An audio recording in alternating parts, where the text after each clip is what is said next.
Friends, एक नया video लेके आपके सम्मुख उपस्थित हुआ हूं। मेरी ये मान्यता है कि परमात्मा ने मनुष्य को एक चिंतनशील प्राणी बनाया है। विचार, क्रिया, प्रतिक्रिया उसके मस्तिष्क में होगी। मैं नहीं जानता मेरा ये वाक्य किस हद तक आपको सही लगता है, लेकिन भांति भांति के प्रश्न मन में आते रहते हैं। और आज के इस वीडियो का मैंने नाम ही दिया है, ए मेरे वतन के लोगों। कुछ ऐसी दुविधा मन में उभरी थी जिसका प्रश्न का उत्तर नहीं मिल पा रहा था। चुनाव आ रहे हैं। लोकतंत्र का सबसे बड़ा पर्व, greatest festival of democracy of my country is beginning with in a few days. दिमाग जब चलता है तरह तरह के प्रश्न आते हैं। एक विचार आया, परम आदरणीय हमारे प्रधानमंत्री श्री नरेंद्र मोदी जी ने कितने पवित्र कार्य से नई संसद भवन की शुरुआत की थी। जी हां, उन्होंने जब नए संसद भवन का सत्र का प्रारंभ किया था तो महिला आरक्षण बिल से किया था। इससे सुंदर कोई बात नहीं हो सकती कि महिलाओं की भागीदारी हर क्षेत्र में बढ़े, केवल गृहिणी बनकर ना रह जाएं। अपार शक्ति है महिला में, और अभी तो नवरात्रि चल रहे हैं। मां दुर्गा का रूप नारी को माना जाता है।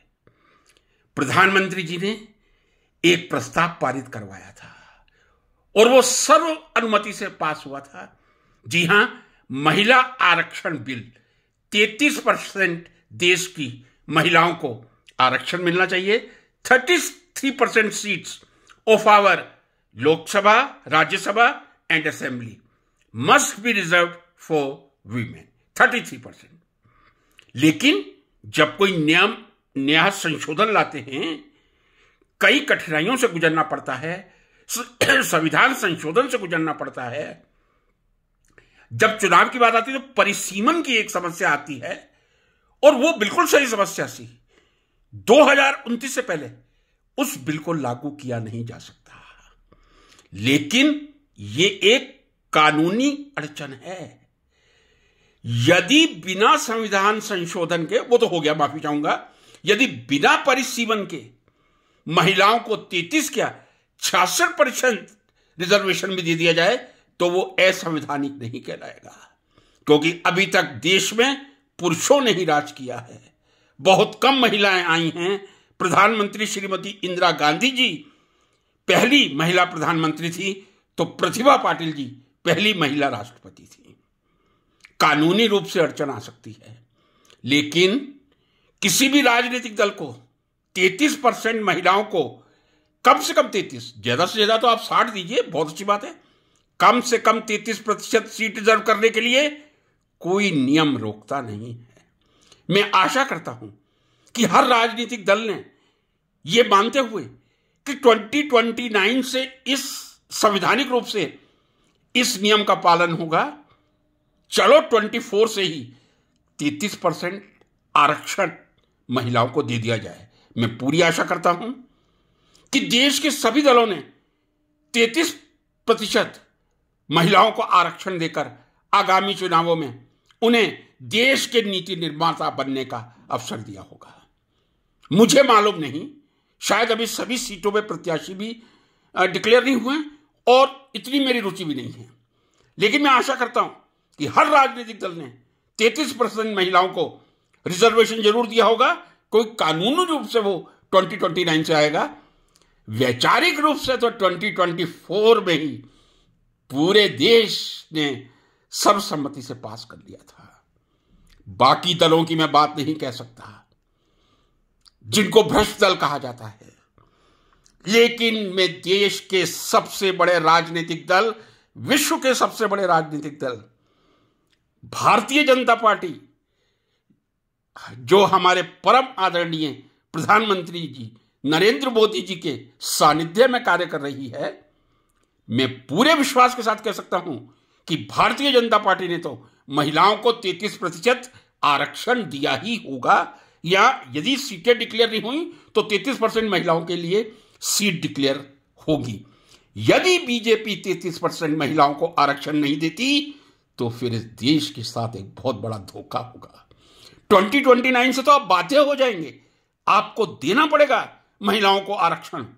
लेकिन क्या 2024 में सभी राजनीतिक दल और मुख्यतः जो इस समय सत्ता में राजनीतिक दल है, हमारे परम आदरणीय नरेंद्र मोदी जी के सानिध्य में जो काम कर रहा है, मुझे पूरा विश्वास है 33% महिलाएं कम से कम आरक्षित सीटों पर चुनाव लड़ेंगी। और 33% महिलाएं, मैं आशा करता हूं, ये तो अब रिजल्ट आने में मालूम चलेगा, संसद भवन को, लोकसभा को सुशोभित करेगी। लेकिन यदि बीजेपी ने 33% सीट महिलाओं को नहीं दी तो ये देश के साथ एक बहुत बड़ा धोखा होगा। दूसरी बात इसी संदर्भ में मेरे वतन के लोगों में करना चाहूंगा, हमारे देश ने बहुत विकास किया है, बहुत विकास किया है। जी हां, पहले तो मुझे यह मालूम था हम 5वीं सबसे बड़ी आर्थिक शक्ति हैं। कल या परसों में पढ़ा था 4था नंबर था, जापान हमसे पीछे था, यूएसए, चाइना और जर्मनी ही हमसे आगे था। 3.5 लाख ट्रिलियन की इकोनॉमी है, 5 लाख ट्रिलियन की इकोनॉमी होने जा रहे हैं। और ये मैं कई बार अपने वीडियो में कहता हूं, अनेक बार, हमारे देश में शिक्षा का जो अपार विस्तार हुआ है वो 1100 यूनिवर्सिटी और 45,000 कॉलेजेस के नंबर से प्रतिलक्षित होता है। किसी भी देश का आंकलन उस देश की जनता की जागरूकता, उस देश की शिक्षा और उस देश में लोकतंत्र की पालना, इन तीनों से तो जरूर होता है। देश की जनता की जागरूकता, जनता की शिक्षा और लोकतंत्र के नियमों की पालना, ये 3 लोकतंत्र के स्तंभ हैं। यहां मैं मीडिया की बात नहीं कर रहा, यहां मैं लोकतंत्र के 4 स्तंभ की बात नहीं कर रहा। जनता से, वतन के लोगों से एक ही मेरा प्रश्न है, क्या हमारे देश में कोई ऐसा राजनीतिक दल है जो टिकट देते समय यह विचार नहीं करता कि नहीं, यहां किस कम्युनिटी के लोग हैं इससे कोई लेना देना नहीं है, लेकिन जो सबसे योग्य व्यक्ति है राजनीतिक रूप से उसको ही टिकट दिया जाए। या आज भी हम ये देखते हैं कि जहां मैं अपनी जात से शुरू करता हूं, राजपूतों के वोट ज्यादा हैं, वहां राजपूत कैंडिडेट को टिकट दिया जाए। जहां जाटों के वोट ज्यादा हैं, वहां जाट कैंडिडेट को टिकट दिया जाए। जहां गुर्जर्स के वोट ज्यादा हैं, वहां गुर्जरों को टिकट दिया जाए। बहुत आश्चर्य होता है जब देखते हैं, खासकर मीडिया। कल मैं एक मीडिया का नाम लेके कह रहा हूं, आज तक पर जो न्यूज दिखाई गई थी मेरे दिल को बहुत आहत हुई थी। वो मीडिया ये कह रहा था कि समाजवादी पार्टी ने मुस्लिम बहुल सीट होने पर भी मुस्लिम को टिकट नहीं दिया। मतलब आज तक वाले क्या कहना चाहते थे, क्या मुस्लिम बाहुल्य है तो मुस्लिम को टिकट मिलना चाहिए?